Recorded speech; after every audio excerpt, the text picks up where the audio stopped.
এনসিপির ৫ গুরুত্বপূর্ণ নেতা গতকাল কক্সবাজারে গিয়েছিলেন। তাদের কক্সবাজারে যাওয়া নিয়ে নানা রকম জলঘোলা হয়েছে, নানা খবর ছড়িয়ে পড়েছে মেইনস্ট্রিম মিডিয়াতেই।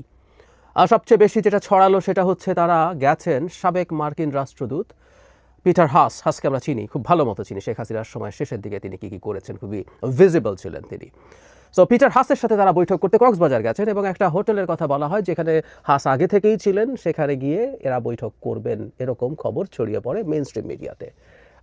খুব স্বাভাবিকভাবেই এটা নিয়ে প্রচুর শোরগোল শুরু হয়। তারিখটা ৫ তারিখ বলে খুব বেশি শোরগোল আরও হয়েছে।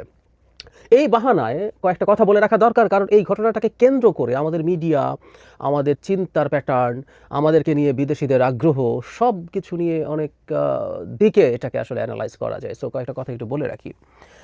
প্রথম কথাটা হচ্ছে, এখন এটা খুব ক্লিয়ারলি জানা যায় যে পিটার হাস দেশেই নেই। নানান সূত্র থেকে অনেকে ব্যক্তিগতভাবে কনফার্ম করেছেন পিটার হাস ওয়াশিংটনে আছেন। মানে পিটার হাস এখন বাংলাদেশে চাকরি করেন, আমরা হয়তো অনেকে জানি না, একটু জানিয়ে রাখি। আমেরিকান যে কোম্পানি আছে এক্সেলারেট এনার্জি, তার হয়ে তিনি এখানে কাজ করেন। তার এই চাকরি নিয়ে আসাটাকেও আমি আসলে খুব সিম্পল হিসাবে দেখি না, আমি আসবো সেই জায়গায়।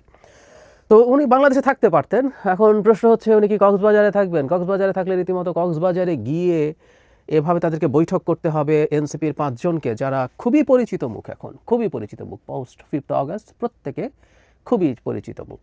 অবশ্য এটা নিয়েও কথা আছে, পরিচিত মুখ বলেই কি তারা বিশেষভাবে বিমানবন্দর ছেড়েছেন কিনা। যাই হোক, তো এটা যখন জানাজানি হলো, একটা পর্যায়ে এটা নিয়ে প্রচুর শোরগোল হতে থাকলো। এবং যে হোটেলে তিনি আছেন বলে বলা হয়েছে, যে হোটেলে এনারা গেছেন, তো সেই হোটেলের বাইরে বিএনপির বেশ কিছু নেতাকর্মী অবস্থানও নিয়েছিলেন। মানে এগুলো খুব ধরে নিলাম একটা মিটিং হচ্ছে, তার জন্য এরকম অবস্থান নিতে হবে। এই পরিস্থিতিও বা কেন এই অপরিস্থিতি হবে, এই প্রশ্নগুলো আমরা আসলে করব। এখন যে কয়েকটা প্রশ্ন খুব গুরুত্বপূর্ণভাবে এসেছে, যে মিডিয়াতে এই খবরটা কিভাবে গেল, কারা দিলেন এই খবরটা? তো সঠিক না, তাদের কক্সবাজার যাওয়ার খবরটা সঠিক, সেটা ঠিক আছে, কিন্তু তারা যে হাসের সাথে বৈঠক করছেন এটা ভুল তথ্য ছিল। কারণ ইভেন তারা অন্য কারোর সাথেও বৈঠক করে থাকতে পারেন, কিন্তু এটা পিটার হাস নন, পিটার হাস দেশেই নেই। সুতরাং একটা অর্ধসত্য খবর দেওয়া হয়েছে। এই অর্ধসত্য খবর নিয়ে যাচাই বাছাই না করে অলমোস্ট আমাদের মিডিয়াগুলো ঝাঁপিয়ে পড়লো মেইনস্ট্রিম মিডিয়া। এটা খুবই অ্যালার্মিং। এটা শুধুমাত্র সামাজিক মাধ্যমে গেছে তা না, এটা মেইনস্ট্রিম মিডিয়াতেও গেছে।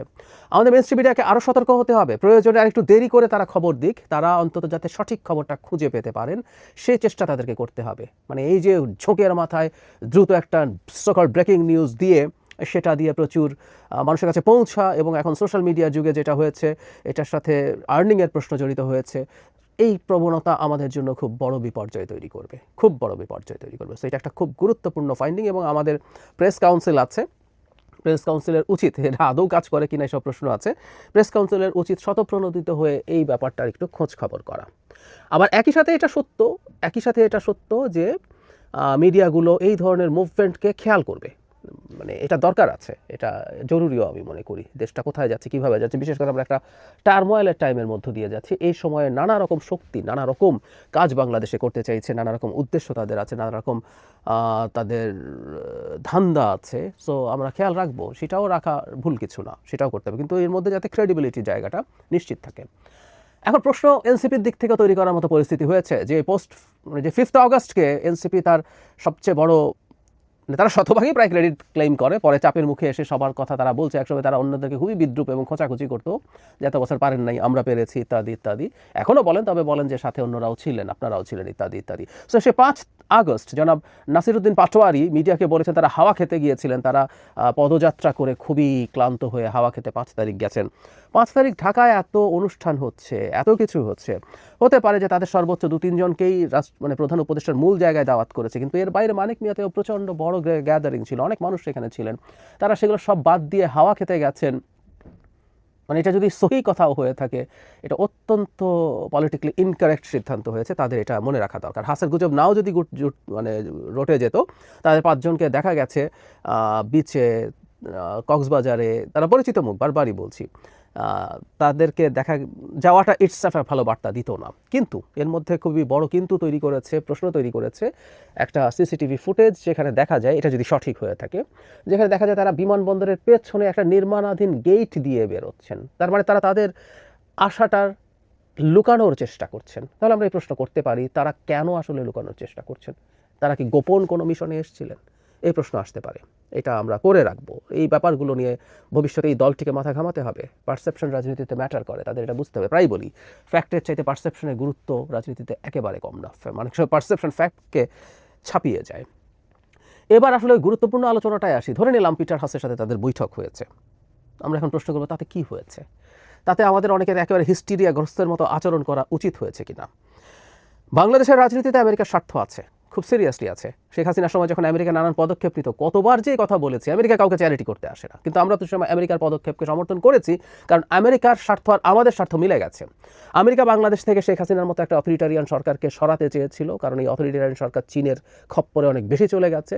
সুতরাং একটা গণতান্ত্রিক সরকার আসলে তার সাথে আমেরিকা বেটার কাজ করতে পারবে বলে আমেরিকার মনে হয়েছে, তাই তারা সরাতে চেয়েছে। আমরাও গণতন্ত্র চেয়েছি, আমাদের অঙ্ক মিলে গেছে। মুক্তিযুদ্ধের সময় যেভাবে আমরা সোভিয়েত ইউনিয়নের সাহায্য নিয়েছিলাম, যেভাবে ভারতের সাহায্য নিয়েছিলাম, আমার স্বার্থের সাথে মিলে যাওয়ার কারণে ওরা কিন্তু কেউ চ্যারিটি করে না। ভারত পাকিস্তান ভেঙে দিতে চেয়েছে এবং তার সোভিয়েত ইউনিয়ন তখনকার বাইপোলার যে ওয়ার্ল্ড ছিল সেখানে সে ভারতের দিকে ছিল, কারণ পাকিস্তানের দিকে ছিল তখনকার তার শত্রু চায়না এবং আমেরিকা। তো যাই হোক, এইরকম একটা হিসাবে আমরা এটা নিয়েছি। এখন আমেরিকার স্বার্থ শেষ হয়ে গেছে, যায় নাই, এবং এখন আমেরিকার স্বার্থ, এটা খুব জরুরি, আমি একদিন আলাদা কথা বলবো, আমাদের রাষ্ট্রের সাথে নাও মিলতে পারে, আমাদের সাথে রাষ্ট্রের স্বার্থের সাথে নাও মিলতে পারে। সেটা যদি হয়, চোখ বন্ধ করে আমেরিকাকে সমর্থন করার কিছু থাকবে না। আমি ব্যক্তিগতভাবে মনে করি পিটার হাস আসলে এখানে কোনো অ্যাসাইনমেন্ট নিয়ে এসছেন। তিনি একটা চাকরির ডিসগাইজে তিনি এখানে আছেন। তিনি দীর্ঘদিন বাংলাদেশকে চেনেন, বাংলাদেশের বিভিন্ন রাজনৈতিক দল, সিভিল সোসাইটির সাথে তার খুব গুরুত্বপূর্ণ যোগাযোগ আছে, ফলে তাকে এখানে আবার পাঠানো হয়েছে আমেরিকার দিক থেকে। আমরা এটা এভাবেও পড়তে পারি। তো ফলে তিনি তার আমেরিকার স্বার্থ দেখার চেষ্টা করবেন এবং তারা বসবেন, তারা এনসিপির সাথে বসবেন, তারা বিএনপি, জামায়াত, গণতন্ত্র মঞ্চ, যতজনের সাথে সম্ভব তারা বসবেন। এটাকে আমি প্রবলেমের কিছু দেখি না। আমাদের অবশ্য চোখ কান খোলা রাখতে হবে, এটা জরুরি কথা, যে আমেরিকা বাংলাদেশের স্বার্থ পরিপন্থী কোনো কাজ করছে কিনা। That is very important. বিশেষ করে আমরা একটা নির্বাচনের মাধ্যমে গণতান্ত্রিক ব্যবস্থায় প্রত্যাবর্তন করতে যাচ্ছি, এটায় কোনো বাধা তারা তৈরি করছে কিনা। তারা মনে করছে কিনা একটা অনির্বাচিত, ডক্টর ইউনূস সরকারের ম্যান্ডেট আছে, সমর্থন আছে, যদি এটা এখন অনেক কমে গেছে, কিন্তু তারপরে এটা একটা অনির্বাচিত সরকার।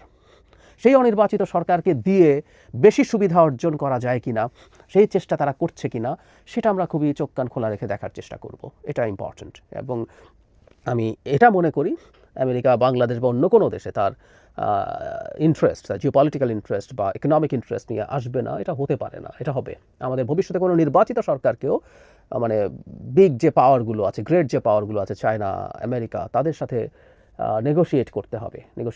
এই নেগোসিয়েশনের ক্ষেত্রে আমরা সবসময় যেটা চাই, একটা নির্বাচিত সরকার যদি হয়, সে জনগণের স্বার্থ দেখতে পারে, সে তখন কঠোর হতে পারে, জনগণের স্বার্থের জন্য বেশি বার্গেইন করতে পারে।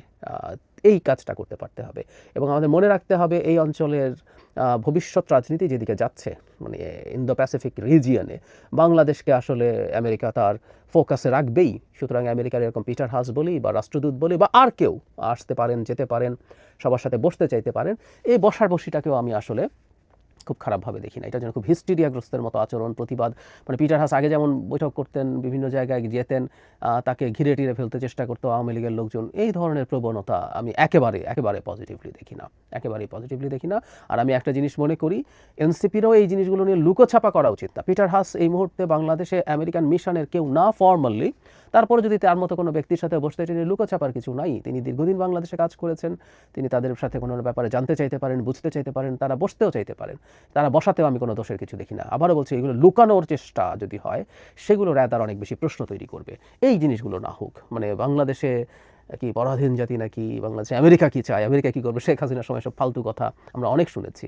তো আমরা মনে করি এই বর্তমান সরকারের সময় তো বটে, ভবিষ্যৎ নির্বাচিত সরকারের সময়ও তারা তাদের স্বার্থের জন্য কাজ করে যাওয়ার চেষ্টা করবে, তারা তাদের নেটওয়ার্কিং মেনটেন করার চেষ্টা করবে, তারা বিভিন্ন পক্ষের সাথে, পাওয়ারের বিভিন্ন সেন্টারের সাথে কথা বলবে, তারা তাদের স্বার্থ দেখার চেষ্টা করবে।